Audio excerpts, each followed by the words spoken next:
TV, ya maman Inès Ngo, One Spirit. Tokozana likambo Inès akolobelango. Tokozana likambo Inès akolobelango. Dans les réseaux sociaux, les histoires de communauté. Dans les réseaux sociaux, les histoires de société. Ok, nyeket, nyeket, nyeket, nyeket, nyeket, nyeket, nyeket, nyeket. Sponsor officiel, Idriss Tira, Lumière Agricole, Arthur Goma de la Banque d'Habitat, la marraine, Bibi de la Renta, DJ Pambi, coach. Inès Communist TV, bonsoir. Bienvenue sur ma chaîne chez Inès Communist TV. Inès Communist TV, c'est une chaîne de divertissement. Donc, nous avons un ensemble de divertissements et tout. On raconte, on fait des contes, on raconte des histoires vraies, des souvenirs et tout ça. Donc, si tu as une histoire, tu peux nous appeler, tu peux nous contacter par mon numéro chez Inès Communist TV. Raconte-nous ton histoire. Si tu veux pas que ça soit, si tu veux pas qu'on donne le nom, on ne mettrait pas ton nom, on ne donnera pas le pays, ça dépendra de toi, ça dépendra comment tu veux qu'on explique ton histoire. Ok, n'hésitez pas d'appeler. Ici, chez Inès Communist TV, on fait des publicités. On fait des publicités d'entreprise, tu as un petit truc, un petit maquis, tout ce que tu fais en fait. Tu peux nous appeler, nous allons parler de tes produits.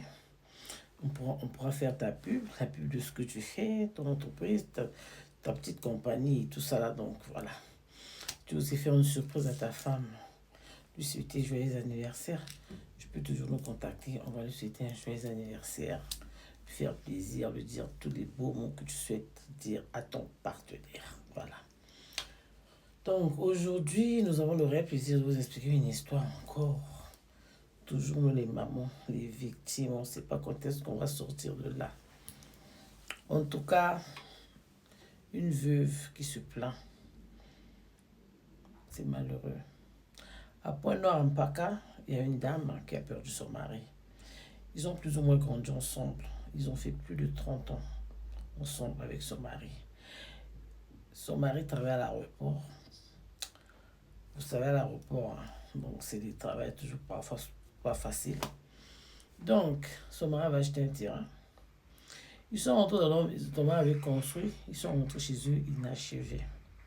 La femme a accepté de rentrer dans une maison inachevée. Elle meurt, la famille de la femme veut mettre cette dame dehors avec les enfants.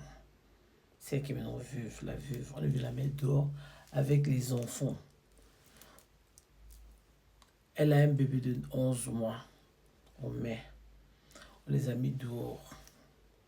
Elle n'a pas où partir, maman. Même si on veut te recevoir, avec les temps durs là, avec 2 enfants, déjà c'est trop.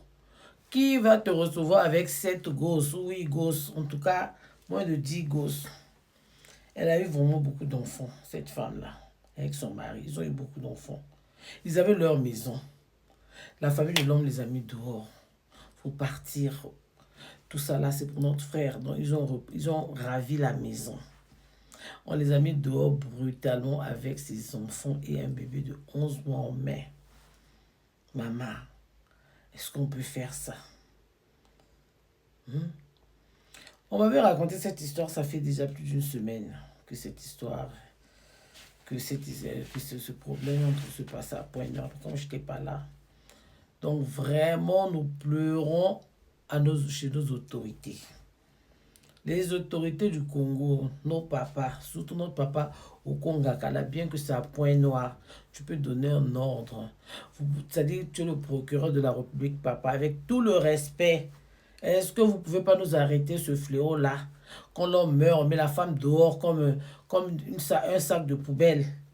Comme un homme meurt, on met ses enfants dehors, on leur avait les maisons, on leur avait des biens, les enfants deviennent des délinquants, tout ça. Papa, est-ce que vous ne pouvez pas vraiment mettre une loi où, quand une femme a eu des enfants avec un monsieur qui a une maison, dès qu'il part, la maison revient à ses enfants, comme les autres ils font ici en Europe. En Europe, quand tu as une maison, quand tu meurs, c'est à ta femme direct, automatique. On n'a même pas à discuter. On n'a pas à discuter, sauf si le monsieur allait faire un testament contre sa femme, ou si la femme allait faire un testament contre son mari. Mais normalement, officiellement, quand l'homme meurt, les biens de la femme, Le bien de l'homme, c'est à sa femme. Le bien de la femme, c'est à son mari. S'ils ont des enfants, ils partent les enfants. Si c'était juste une maison, s'il veut donner ça à une personne, je ne sais pas, particulier, il a écrit son testament, il dit ma maison revient à tel. Pourquoi les gens s'agitent comme ça? Avec la crise qu'il y a au Congo, qui peut recevoir quelqu'un avec plus de 5 gosses? 2 déjà, c'est beaucoup. Une veuve plus 2 enfants déjà pour un cousin ou un frère, c'est beaucoup avec les temps qui courent. Mais avec plus de 5 gosses, vous allez les mettre où? C'est pas tout le monde qui a des villas au pays. On sait comment on vit. On sait d'où on vient. C'est pas dans toutes les maisons, il y a 6 chambres. Pour avoir une maison payée qui a 6 chambres, c'est pas évident. Donc tu vas prendre plus de 5 gosses, aller loger chez qui? Chez quel frère ou chez quelle soeur? Leur père avait construit une maison pour leurs enfants. Les enfants étaient bien chez eux. Dès que leur père meurt, on les met dehors. Est-ce que c'est normal? On ne sait plus, nous les femmes, quoi faire. Hein? Franchement, la femme meurt, après une année, on te remplace. Ton mari meurt le même jour, on te met dehors. On va où, nous les femmes? Qu'est-ce qu'on a bien fait au monde? Alors c'est nous qui donnons vie. Une femme qui vous a fait plus de 5 gosses dans une famille, même si elle était méchante, gardez au moins les enfants, gardez-la au moins là pour qu'elle élève ses enfants. Pourquoi on peut mettre une femme dehors? Est-ce que si elle reste dans son mari, elle est obligée d'hériter la maison? Elle peut garder ses enfants d'abord en entendant qu'ils sont petits, en entendant qu'ils trouvent comment faire et tout ça là. Après, vous venez prendre votre maison peut-être après, on ne sait pas ce que les Africains maintenant font à leurs frères. C'est-à-dire, ce frère-là pouvait être bien avec ceux qui ont chassé cette femme-là. Tu penses que les gens aiment trop tes enfants, c'est l'ambiance, c'est la famille, tonton X, tonton Z, tout ça là. Vous êtes en famille. Donc, dans son cœur, il sait que le jour où elle va mourir, la femme là, verra ce que je lui fais. Donc, c'est des calculs déjà prédits. Parce qu'un bon matin, comme ça, vous êtes en train de... Vous n'avez même pas le souci de votre frère qui est parti. Que ce sont ces enfants que vous êtes en train de maltraiter. Ce n'est pas votre problème. Donc, il n'y a plus l'amour qu'en Afrique. Il n'y a plus l'amour, en fait. Sur la terre, disons ça comme ça. Les gens n'ont même pas encore fini de pleurer leur papa. Qui n'ont même pas encore commencé. Parce que le deuil, c'est quand les gens partent. Quand vous restez seul, que vous réalisez maintenant que oui, le papa est parti. Ou là, tu réalises maintenant que franchement, je vis maintenant seul. Mon mari n'est plus, en fait. Quand encore les gens autour de vous, vous sentez un peu, voilà... Les gens sont un peu avec vous, tout ça là, ça va un peu, l'ambiance va un peu et tout ça là. Mais quand les gens là rentrent chez eux, c'est là où commence le deuil. Vous venez encore mettre les enfants, un film genre, on met les enfants dehors. Chez leur propre papa. Non. Les Congolais, arrêtez ça. C'est pour ça que la ministre Ngani, maman, tu dois vraiment veiller à ça. Les gens qui font comme ça, direct en prison. Ou bien ils vont c'est-à-dire, on ne sait pas. Je ne suis pas ministre, je ne suis pas chef, mais je ne sais pas. Mais je me dis, c'est les gens mal intentionnés comme ça. Comment vous prenez les petits enfants, mettez dehors? Plus, il y a un bébé même dans le groupe. C'est-à-dire, un bébé de 11 mois. 2 ans même, déjà, c'est des bébés toujours. Les enfants. La veuve n'a même pas encore commencé à pleurer son mari. Après l'enterrement, on règle les problèmes de famille, on la met dehors. On lui dit de partir avec ses enfants. Est-ce que c'est gentil ça? C'est pas bien. Pourquoi les gens ils font ça? Personne ne part même avec un vélo. Quand l'on meurt, c'est juste le cercle, la caisse là, on te met dedans. Quels que soient les biens que tu as. Même si on veut te mettre les chaussures parce qu'on veut seulement genre. Sinon ça sert plus à rien. Mais vous chassez les gens. Tu es conscient que toi, tu es en train de chasser les gens là. Toi aussi, tu vas partir, tu vas laisser 5 jours, une maison que tu ne vas pas construire. Donc, quand toi, tu meurs là, maintenant, tu laisses ça à qui? À tes enfants. Tes enfants vont hériter ce que ton frère avait construit pour ses enfants. Comment vous expliquez ça? C'est pour ça qu'il y a souvent des familles où il y a des guerres. Vous ne savez même pas d'où viennent ces guerres-là. Alors, ça doit être des gens comme ça. Genre, votre père avait chassé ses neveux. Il a pris la maison. Quand il meurt, vous pensez que c'est à vous. Vous voulez vendre et les propriétaires sortent maintenant. Que non, c'est à notre père, vous n'avez pas le droit de vendre. Et vous laissez les guerres derrière vous. Toute une génération qui va commencer à se battre pour une maison qui ne savent même pas d'où ça venait. Eh papa, ça faut nous aider, pardon. En tout cas, c'est toi le papa de la nation. Trouve une solution. les autorités de trouver une solution pour les veuves. Ce que les gens font là, c'est pas normal. Mettre les enfants dehors, c'est-à-dire eux-mêmes de leur conscience sont en train de former les bandits. C'est-à-dire les enfants là, ils n'auront plus l'avenir. Ils n'auront plus où partir. C'est là où vous voyez des petites filles, des mineurs qui commencent à, je ne vais pas donner le nom, hein, commencent à se vendre, commencent à se laisser, tout ça là. Une maman qui commence à faire je ne sais pas trop quoi. Et pitié. Et pitié. C'est des gens, c'est même pas des millionnaires. C'est une maison peut-être à peine finie, ou bien ils ont déjà fini leur maison, certes, mais quand même si c'est une villa, ça vaut la peine de chasser une villa que ton frère laisse. Est-ce que ça suffit? Ça vaut la peine de chasser les enfants? Après le 2, ton frère, ça dit que tu le détestais, tu attendais que ça en fait. Donc finalement, si je comprends bien, il y aura des gens qui vont commencer à empoisonner leur frère. Hein, qui ici n'a pas construit, genre, le frère doit vite mourir parce que lui, il a besoin de la maison de son frère. Parce qu'on ne comprend plus rien en fait. On ne comprend plus. On sait chez qui faire confiance. Tu as un beau frère, vous êtes gentil, tu le reçois bien à la maison, tu l'aides même, parfois c'est même toi qui l'as élevé dans la maison. Genre, quand ton mari meurt, son frère, il te met dehors avec tes enfants. Parfois, tu l'as élevé dans la maison. Donc, genre, il habite chez vous, il te déteste déjà. Il sait déjà que la femme, là, le jour qu'elle va mourir, il va voir. La femme, le jour que l'homme va partir, elle voit ce qu'on va lui montrer. Il y a des gens qui parlent déjà comme ça. Les gens pensent que parfois c'est la blague, c'est pas la blague, c'est la vérité. Maintenant, si le grand frère ne meurt pas, vous allez le précipiter sa mort, vous faites comment? C'est le genre de gens où l'homme meurt avec un malaise, on dit que c'est la femme qui l'a tué. C'est juste un moyen pour pouvoir chasser la femme, alors que la femme parfois n'a rien à voir avec le malaise de son mari. On commence à comprendre les belles familles là. Ce genre de gens aussi qui peuvent eux-mêmes aussi faire passer leurs frères parce qu'ils attendent la maison. Il est encore vivant, il fait quoi? Il doit partir parce que lui, il a besoin de la maison. Que Dieu nous préserve contre le mal et ceux qui font ça. Vous qui êtes en train de faire ça, sachez que vous allez aussi partir un jour. Rien n'est acquis. Tout va rester. Même pour toi que tu as construit là, ça va rester. Personne ne va même avec un vélo, comme j'ai dit tout à l'heure. Personne avec une voiture, un vélo. Tu vas avoir les objets de luxe comme tu veux. Même si on ne va avec même si les objets de luxe. C'est pour ça, pour ceux qui ont des moyens. Je suis en train de vous prier ici. Donc, voyez vos enfants en Allemagne ici. Là, j'ai des pistons. On va leur pistonner d'aller à l'école. Si tu n'as pas les moyens pour envoyer ton enfant étudier en Allemagne ou en Europe, prends même un crédit. Les enfants qui ont la volonté d'étudier, le vrai seul moyen, le premier héritage, faites tout que vos enfants soient instruits. Faites tout que vos enfants aillent à l'école. Faites tout que vos enfants puissent aller faire des bonnes études. C'est le premier héritage que vous laissez à vos enfants. Et puis le reste, ça va suivre. Au moins, il a quelque chose, il peut faire quelque chose, il a un bagage. En cas de Dieu peut bénir, il peut travailler. Il peut faire quelque chose en fait. Parce que ce que les gens font, mais non, non. Tu as l'impression parfois d'être dans un film d'horreur. Ce n'est pas un film d'horreur, c'est la réalité.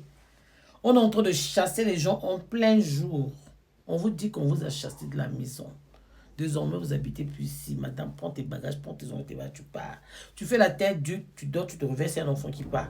Tu dors, tu te réveilles, c'est un enfant qui part. Comme ça, on te libère correctement. Tu sortiras de leur famille sans enfants. Comme tu es rentré, quand tu vas sortir, les gens qui disent ça même à la belle femme, à la belle sœur. Tu vas sortir de cette maison. Attends. Excusez-moi. Tu sortiras de force. Tu sortiras de cette maison comme tu es rentré dans cette maison.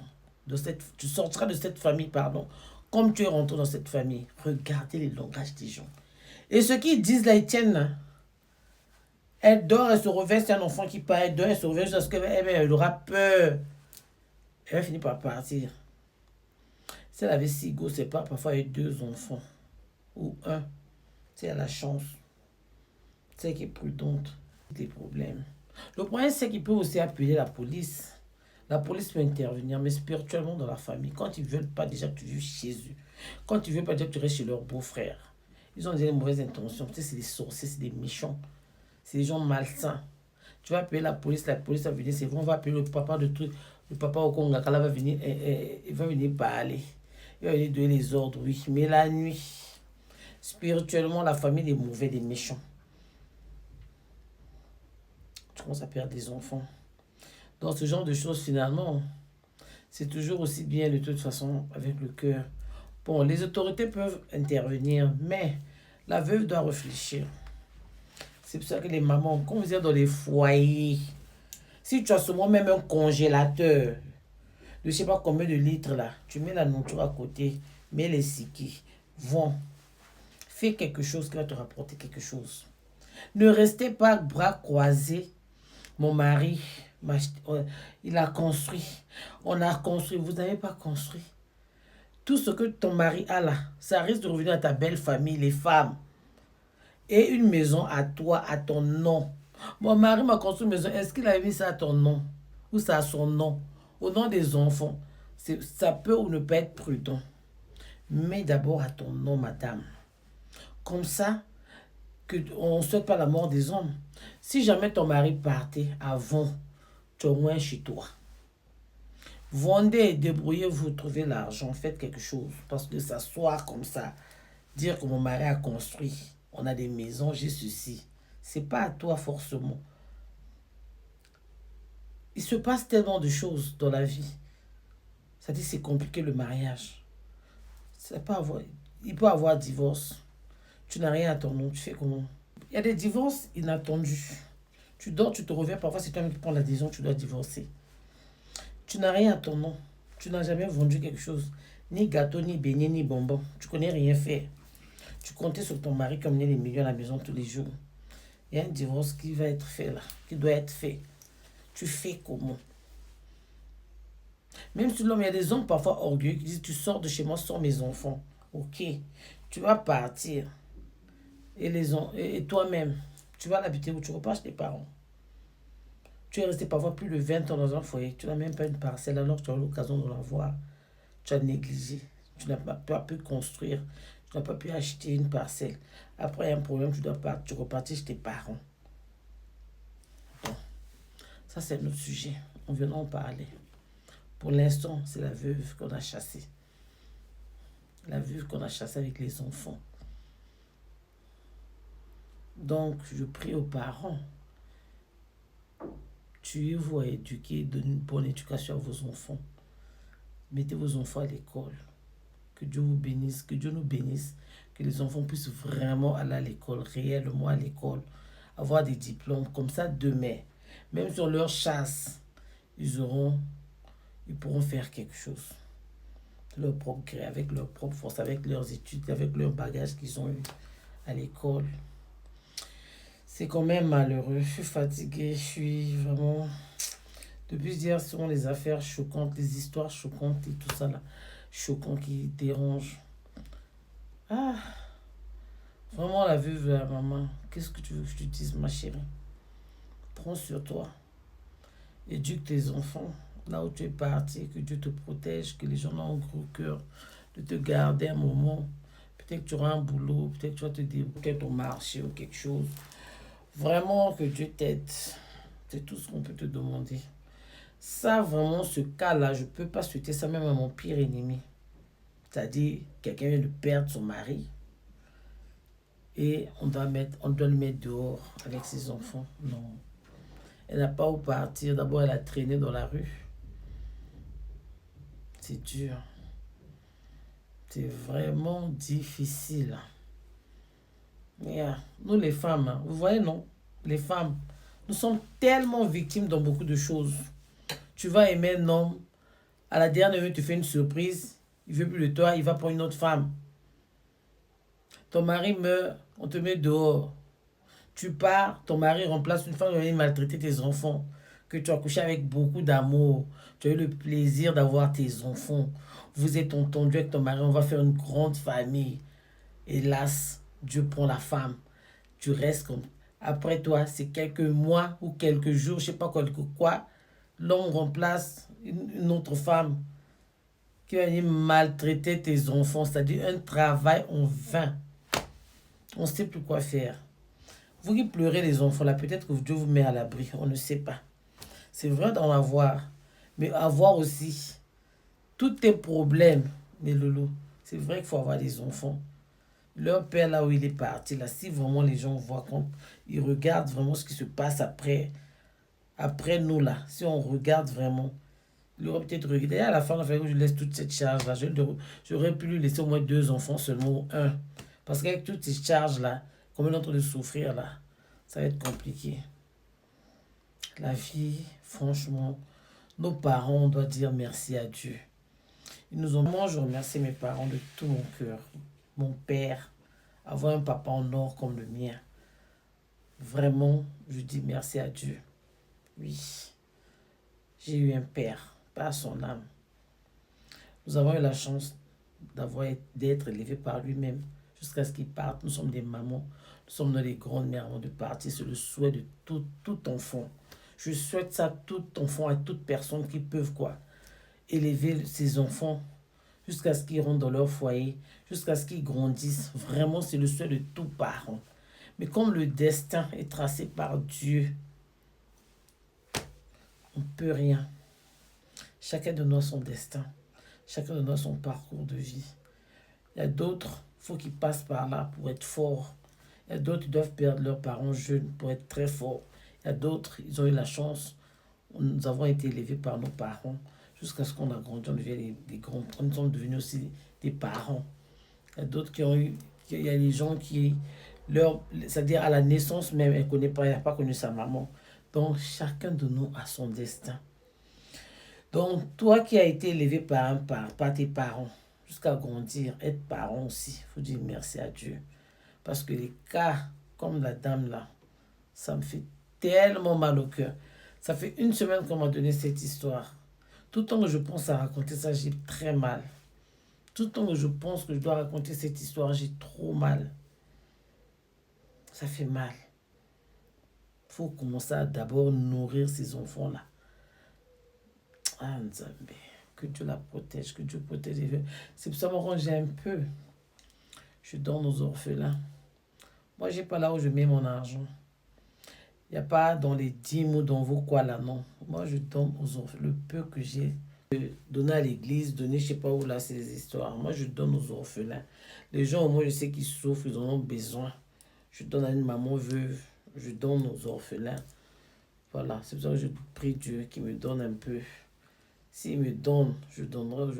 En tout cas, j'aime bien aider les orphelins. Mon père aimait faire ça. Il faisait ça beaucoup. J'ai vu faire ça, mon père. Il était très sensible de voir les enfants malheureux. Surtout quand ses amis perdaient les enfants et tout ça là. Il était toujours derrière ces enfants-là. Il les aidait. Des fois, on dit, papa, mais pourquoi tu fais ça? Il dit, mais ils n'ont plus leur papa. Leur papa, c'était mon ami. Vous voyez? Parfois, à la fin de l'année, comme ça, les cadeaux, les tenues au début de l'année.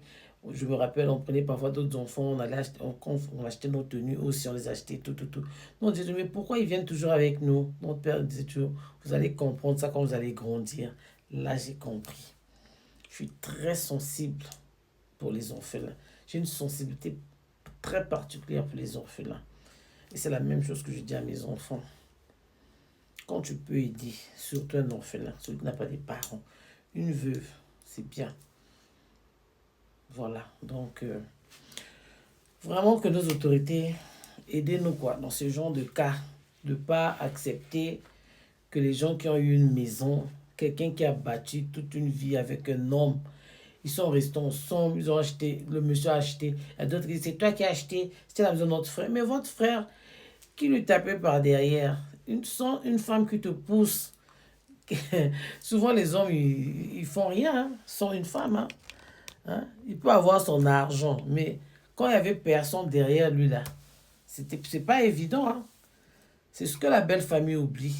Vous pensez qu'une femme qui stresse, derrière un grand homme se cache une grande dame. Donc un homme qui a évolué, qui a réussi dans la vie, quand il a une femme chez lui, ça veut dire que sa femme a participé. Ne pensez pas que c'est toujours vos frères qui font tout. Parfois, tout ce que ton frère a fait là, c'est l'idée de sa femme. Tout ce qu'il a eu là, c'est parfois la force que sa femme lui donnait. Le soutien, on soutient toujours nos maris dans les maisons. Une femme, tu viens du boulot, on te fait à manger, tu trouves tout propre, tu trouves tes habits soignés ou bien... Vous connaissez comment ça se passe en Afrique surtout. Hein? Ici encore, les hommes mettent les habits de la machine et tout ça là, ils s'occupent un peu aussi, on partage des tâches. Mais en Afrique, c'est souvent la femme qui fait tout. C'est elle qui organise la maison. De la chaussette du monsieur à la cravate. Là, il n'y a pas ses petites soeurs. Là, il n'y a pas ses frères. Hein. C'est elle qui prépare, c'est elle qui s'occupe de toi, elle prend soin de toi. Vraiment, elle s'occupe de toi comme son enfant. Une fois que tu pars, c'est la maison de mon grand frère. La dame doit sortir. Les enfants doivent aller se faire voir. Ah non. Les autorités, les papas, s'il vous plaît, avec tout le respect, hein, et pitié. Ça dit interdisez aux familles de mettre les veuves dehors pour éviter qu'on puisse former des délinquants. Parce que ça, c'est des délinquants qu'on est en train de former à l'œil nu. C'est-à-dire tout le monde, les gens sont assis.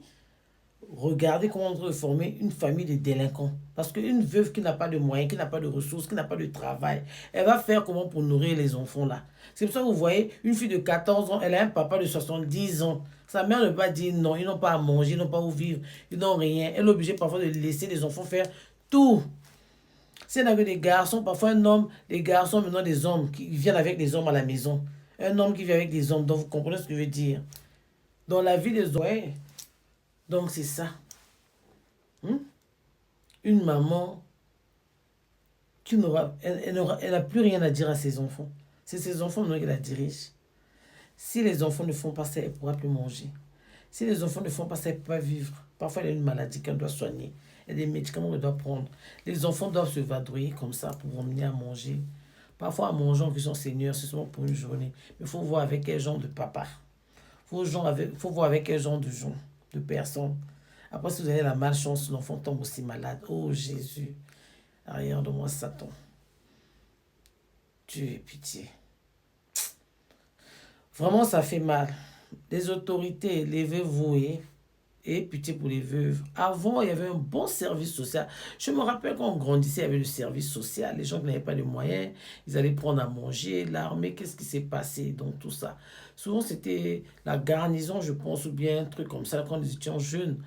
Il y avait un service social bien organisé à l'hôpital militaire et tout ça là. Il y avait vraiment un bon service social de l'État congolais. Vraiment. Qu'est-ce qui s'est passé? Pourquoi il n'y a plus ça? Je me rappelle quand on était jeunes. Il y avait ma maman, une de mes mamans, parce que j'ai deux mamans, il y a une de mes mamans qui travaillait au service social.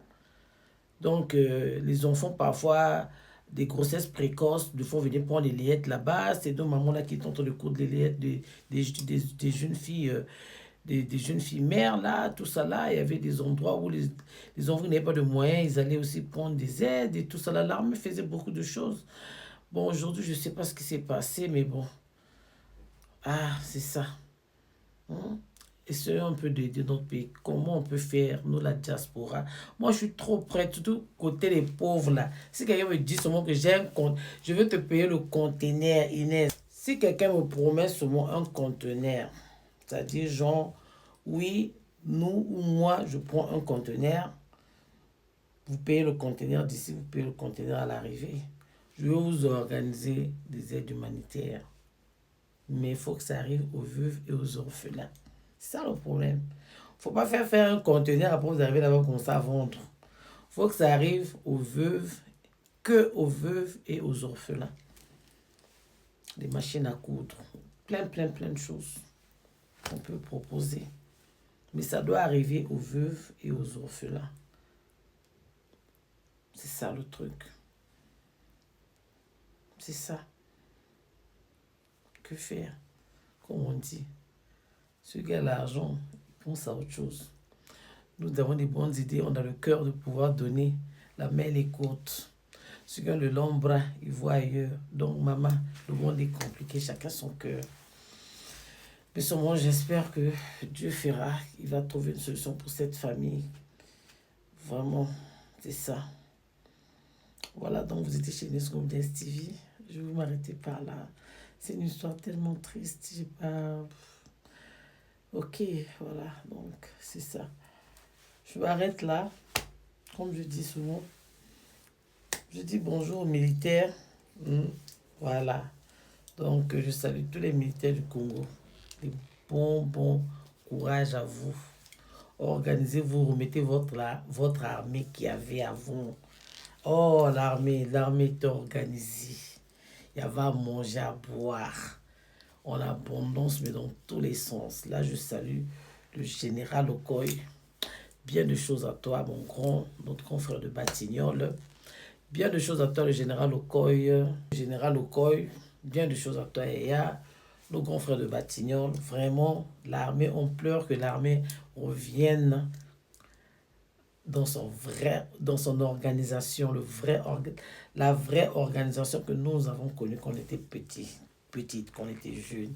Mais vous êtes toujours organisés, mais vraiment, on veut comme avant là. C'était trop bien.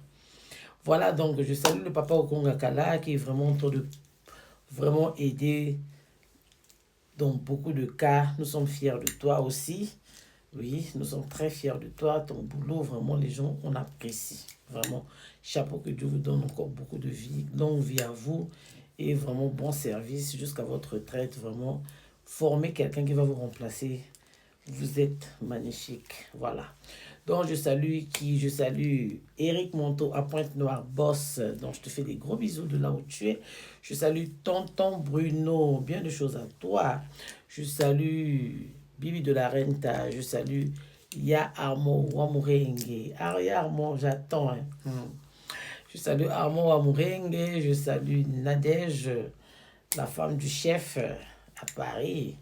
Voilà, donc je salue la femme de Yarmon, Nadège, je te salue, je te fais des gros bisous avec les enfants, je salue tout le monde, je salue mes enfants, je salue tout le monde, je salue Paul, je salue les Davinueta, Paul Kiwari, tous les Kiwari, de là où vous êtes, Papa Neto, je te fais des coucou de là où tu es, Papa Neto, à Pointe-Noire, je salue tout le monde, tous les Ngo, bien de choses à nous tous, les Ngo, nos mamans, tout ça là, donc vraiment... Nous sommes là, donc n'oubliez pas, pour les étudiants, toujours comme d'habitude, hein.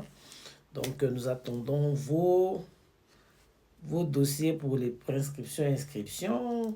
Pour ceux qui veulent aussi venir travailler en Allemagne, appelez pour vos dossiers, on va vous expliquer comment ça se passe. Je suis tellement abattu pour cette histoire, je suis vraiment fatigué. L'histoire là m'a vraiment rendu pas bien en fait. Donc on se voit au prochain numéro, je vais vous donner les bonnes informations dans le calme. Je vous aime beaucoup.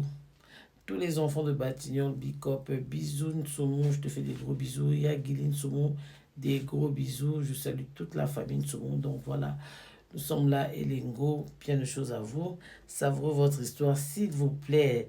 Laissez les messages, écrivez au bas des vidéos. Ça fera toujours plaisir aux gens qui ont donné leur histoire pour qu'ils voient les avis des gens, comment vous avez trouvé. Faites des remarques, vous êtes libre de faire des remarques et tout ça là, ça me fera plaisir pour la chaîne.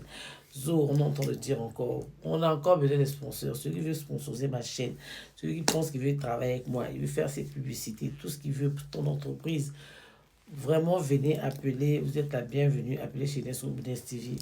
Il y a la place pour tout le monde, ok? Je vous aime beaucoup, je vais vous laisser fatigué.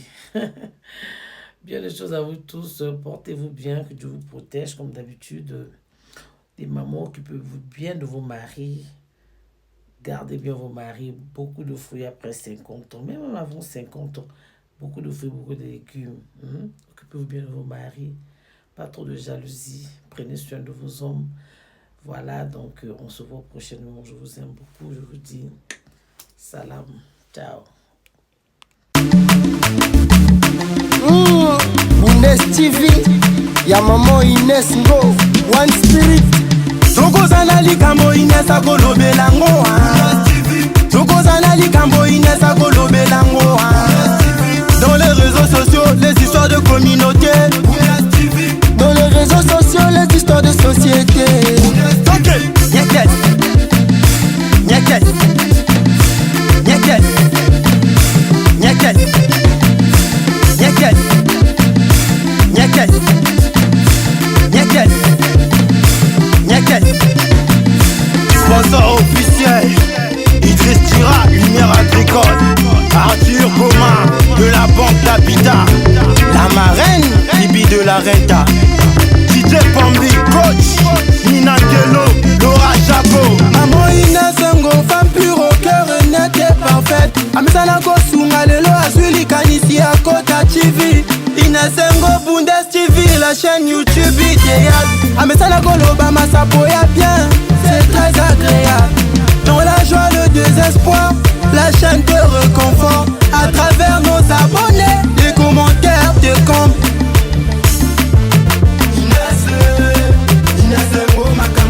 Olivia Dabira, Junior Dabira, JNR Prodac.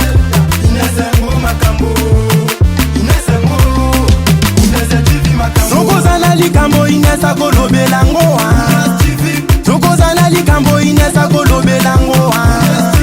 Dans les réseaux sociaux, les histoires de communauté. dans les réseaux sociaux, les histoires de société. Ok, nyakes, nyakes, nyakes, nyakes, nyakes, nyakes, nyakes, nyakes.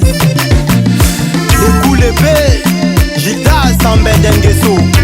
Motema maman Kaela Chikaya la patrona.